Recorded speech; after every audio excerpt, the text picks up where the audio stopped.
Okay, so now I'm going to show you a parallax with instances that are movie clips, individual movie clips. So we'll have two different movie clips animating at the same time. So we're going to start off again with the canvas. I'm going to start off by typing in my last name. This will be the background. Open that up.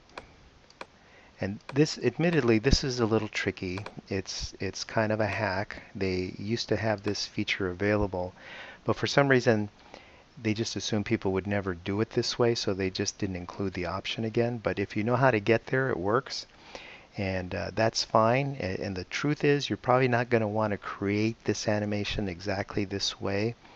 But in terms of understanding what's going on with the parallax, it's the easiest way to see what's going on. So I don't want to make it overly complicated, in other words. So the setup will be a little bit more complicated, but I think it'll make more sense. So here we go. So we want to convert this into a movie clip. That's the first thing that's unusual. So convert to symbol or do an F8. You'll probably remember the shortcut key F8. And we want to make this into a movie clip. We've already seen the graphic. The graphic is the little icon with the square, the circle, and the triangle. But we want it to be a movie clip. And I'll go ahead and name this with my last name. I'm going to have another one with my first name. Now here's the trick. Go inside the movie clip. Double click on the stage so that you can still see the stage in the background.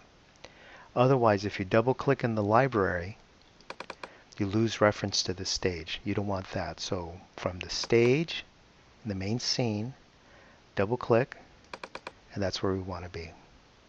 So now we're going to do the same thing we did last time to create the animation, but this time we're going to do it while we're within the movie clip with your name on it. Okay, so now we're going to go ahead and do an insert, classic tween like last time, and here's where the trick is.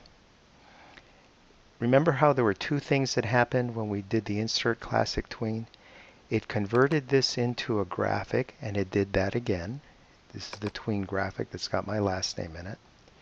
And it also modified the main timeline so that the timeline also converted into a animation, specifically a classic tween. So here's the trick. We don't want this to be a graphic. Turns out you can animate typography. You don't have to animate typography as a symbol. So what I want to do is I want to get this back to being a text box. And the reason for that is because then I'll be able to duplicate this text box with my first name, and it'll make it a little bit easier to generate. So while this is selected, I'm going to go ahead and do a Command B, which stands for break apart, or you can go to the Modify drop-down menu and slide down over here, and that immediately gets it out of the graphic mode and it turns it back into a text box. And there it is, a text box again. This will animate. Not all non-symbols animate, but the text box has superpowers. So let's go back to the playhead. We're going to change this back to 30, just like the other one. We're going to go to frame 30 or frame 90, the third second mark there, and we're going to do an F6 insert keyframe, or you can slide over here and call insert keyframe that way. I'll just go ahead and do an F6. Now we can take this and put it over on the other side, and if we scrub in here we can see it work. If we do a command return, we'll see it work. It's working fine. And now it turns out that we don't need this graphic symbol anymore. So what we did, while this text was wrapped around in this graphic symbol, and when we converted it to text again, this still remained, but it's not being used anywhere. In fact, if you go to the drop-down menu in the library, you have an option where you can select unused items, and it'll find this guy over here. Let me click away from it and do it again. So unused items, select unused items, and it finds it. Anything that's unused, it finds. And then we can just go ahead and trash that. It's not going to affect anything because we've already broken this apart so that it's just a text box. So go ahead and trash that. Don't even need that. And here it is. This is just a text box that's animating. And if we run this, you can see that's doing the same effect. Well, now what we can do is we can go ahead and duplicate this, do a duplicate of this. And this time I'm going to call this with my first name.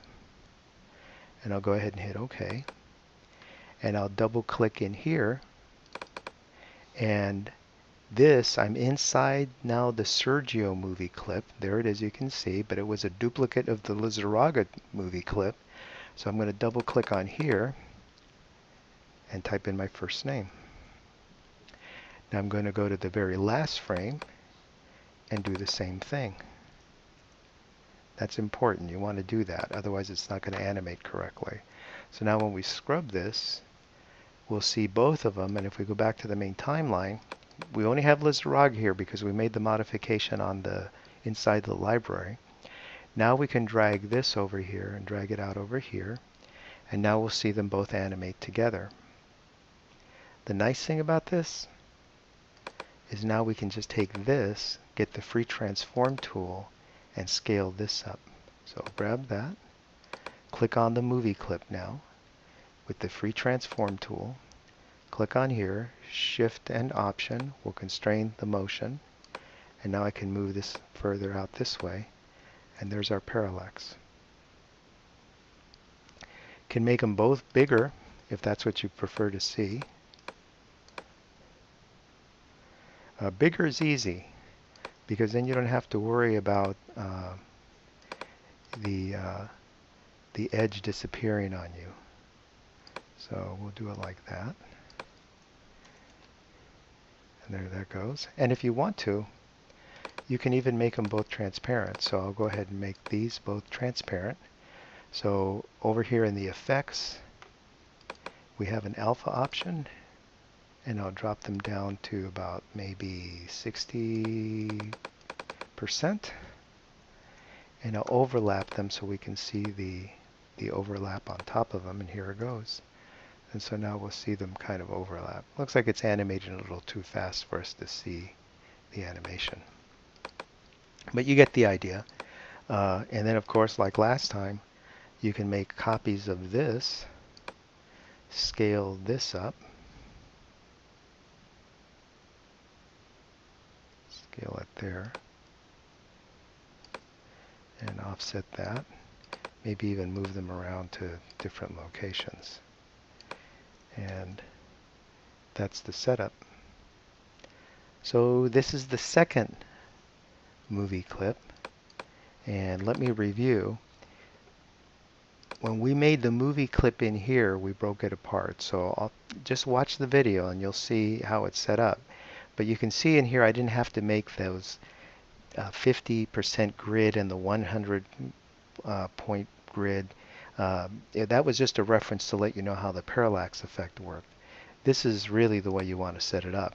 And when we get used to working with movies and symbols and movie clips, we won't have to break the text box apart, but this is just to let you know that we're working with two different animations. And of course, if you want to add it another name, all you have to do is come over here and do a duplicate of that again. And this time I'll do CSUF. And I'll go inside the CSUF, double click on there, change that, CSUF. Go to the end. That's important that you do that, otherwise it's going to look kind of funky.